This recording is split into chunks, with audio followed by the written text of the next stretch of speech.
Welcome to everybody. We're going to do a quick opening statement from Todd Stewart, and then Coach Brohm will have an opening statement, and then we'll take questions. Thanks, Kyle, and thank you all for being here. You know, I was thinking on the drive over today, if they make another Back to the Future down the line, and if I were to be in the movie, I'd want to come back to December 5th and December 6th, 2015. Just a truly historic time for our program these last 2 days when you look at what was achieved by Coach Brohm and his staff and our players. For us to be here right now with 11 wins, a Conference USA championship, and now be ranked in the top 25 in the Associated Press poll is just a remarkable time for us. And I cannot say enough about them and really what they've done all season long. I do think it's appropriate, given the accomplishments, the recent accomplishments, to acknowledge Gary Ransdell and Wood Selig, really, for their role in our program being where it is today. You know, back in 2007, they made the decision to transition this program to the 1A level, and they did a lot of heavy lifting, and there were some naysayers along the way, but they had the vision and the foresight to make that decision, because I know they believed that there would be a day like there is today. And certainly, as we've talked about, there were some growing pains along the way, some major growing pains. Anytime you lose 36 out of 40 times at anything, it's frustrating and it's hard. You have a 26-game losing streak, an 18-game home losing streak. You know, those are tough things. But, you know, I believe that great moments are born from great opportunities. And our players and our coaching staff created a great opportunity yesterday. And by them producing a landmark victory for us, they created great moments for a lot of people, for themselves certainly, for our players and coaches, but I think also for our fans, for our students, for our alumni, and for the city of Bowling Green. It was just a truly great day yesterday, and then I think again today for everybody to see Western Kentucky on that line as the number 25 team in the nation. And the great news is it's not over. We still have one more game to play. We are thrilled to be in the Miami Beach Bowl on December 21. You know, what it does is it rewards Coach Brohm and his staff and our players for what they did this year. Just an incredible year. We got everybody's best shot all year long. You know, this was a little unusual this year to go into a year of being picked to do well, being picked to win our league and being favored.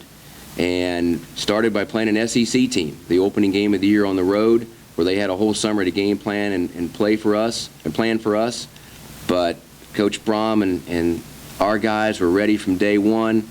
They answered the bell every single time, and we sit here today 11-2, and I can't compliment you enough for the job you've done, and happy to turn it over to the head coach of the Conference USA champions. Thank you, Todd.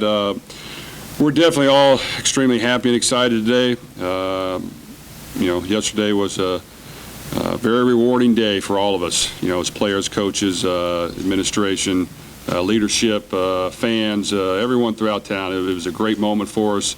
Our guys put a lot of hard work throughout the year in order to get to this point, and to see it happen on the field and for the fans to come on the field and celebrate with us, really that's what college football is all about. And it was great to see our fans get a taste of that. And, you know, we couldn't be happier with the opportunity to go to the Miami Beach Bowl.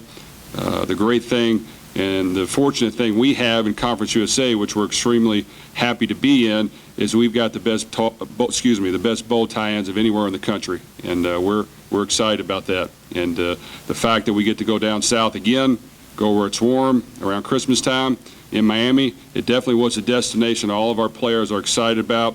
We were looking forward to trying to get to that point, and now that we've arrived in this bowl, we're happy to be here. And we're going to take advantage of it, have fun with it, and then try to go get a win. Well, all along we really wanted to have three things happen. The last two bowl games we went to were great for the program for different reasons, but they were great for the program. But playing in Detroit on December 26th and then playing in the Bahamas on Christmas Eve with the passport challenges, you know, presented some challenges for our fans and our families. So the number one goal that we really wanted to do this year was to go to a fan-friendly bowl, you know, one that people could get to. Florida, we felt, was a great opportunity to do that, both with Miami and St. Petersburg being the option. And we also wanted to have the best possible matchup, given the kind of season that we've had. So to be in Miami on December 21, playing a South Florida team that's 8-4, has had a great season, and one that our fans can get to, and that's a game of terrific exposure. There's only 2 football games that entire day. Only 1 college football game. That's the Miami Beach Bowl, and only 1 NFL game, Monday Night Football. And actually, the Miami Beach Bowl leads into Monday Night Football, so it's not buried among 5 or 6 other bowl games. It's a standalone game, and it's a terrific opportunity for our program. Kind of walk through the process, I guess,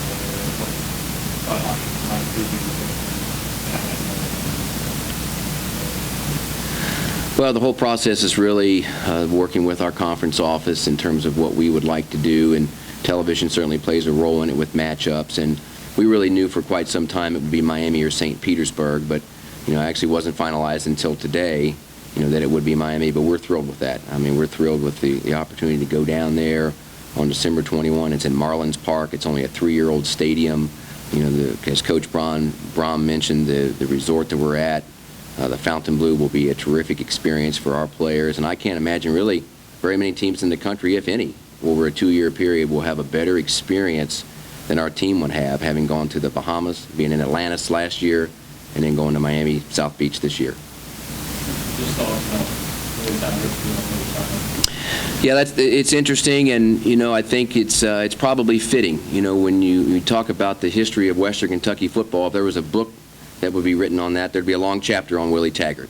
He's been an instrumental figure in this program as a player, obviously one of only 4 to have his jersey number retired. As an assistant coach, he was on the national championship team, and then obviously as a head coach played a big role in getting things going here. So it's a little ironic, but I think a little fitting as well. What's the schedule for couple days off when we start practice now? Well, I think we need a little bit of time off, and our players have some finals coming up that we've got to make sure we concentrate on that and do the best job we can to finish strong. And then, the plan right now is we have our coaches out on the road recruiting. Last week we didn't get a chance to get out because of our championship game. We do feel like we're pretty far along and things are going well.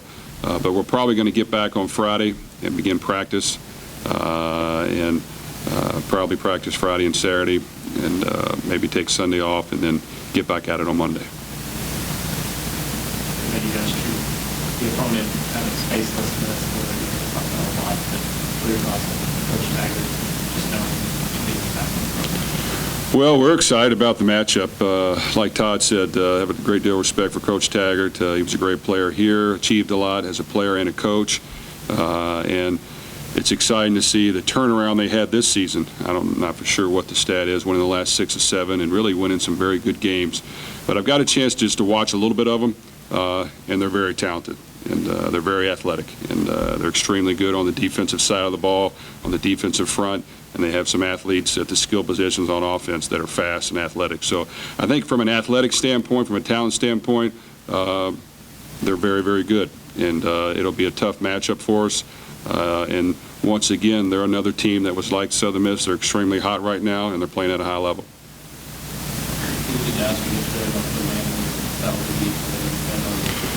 Well, the jury's still out a little bit. Joe had an ankle issue that hopefully we'll have him back for the bowl game. I'm not positive on that yet. It's too early to tell. Tyler, unfortunately, I think went down late in the first half. We didn't have him in the second half at all, which was concerning to us. I want what's best for him. I think he re-injured the knee a little bit. I don't know the severity of it at this point. We'll do whatever we can to make sure he gets healed and ready to further his career. But, there's a chance he might be ready for this game. But I don't know. It's too early to tell, and we'll do what's best for him. How key was that? Also to have the stretch here for you guys. Yeah, it's awesome, really. I mean, all the credit to Coach Brohm and our players. But, when you look at something like that, I like the saying, you're known by the company that you keep. And obviously 25 teams are ranked in the top 25, but look who's not ranked. Look at the programs that aren't in the top 25 that we are ranked ahead of. And I think that puts it into even bigger perspective in terms of what was achieved by this football team.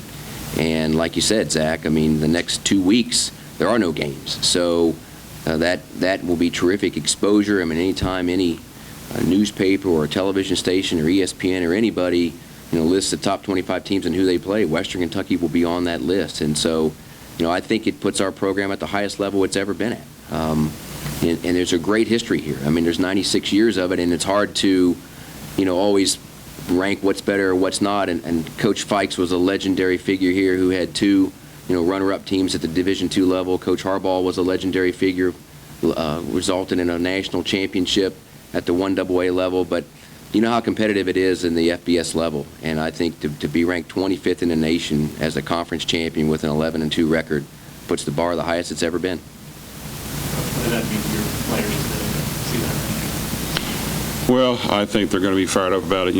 They have a lot of confidence.